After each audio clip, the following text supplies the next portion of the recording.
హరి ఓం. ఆది శంకరాచార్య వాక్యవృత్తి.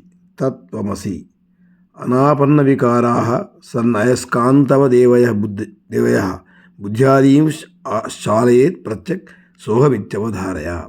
పొందినటి వికారములు కలవాడు అయి ఉండి అయస్కాంతములో అంతరాత్మైన ఎవరు బుద్ధి మొదలైన వాటిని కదిలించుతాడో అతడే నేను తెలుసుకో.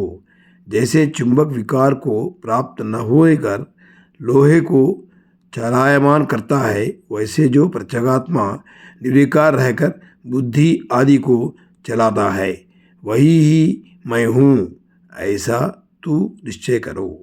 Have the firm conviction that you are one with changes in the most self that moves the intellect, etc., like the lodestones moving iron. Om Shanti Shanti Shanti. Hari Om.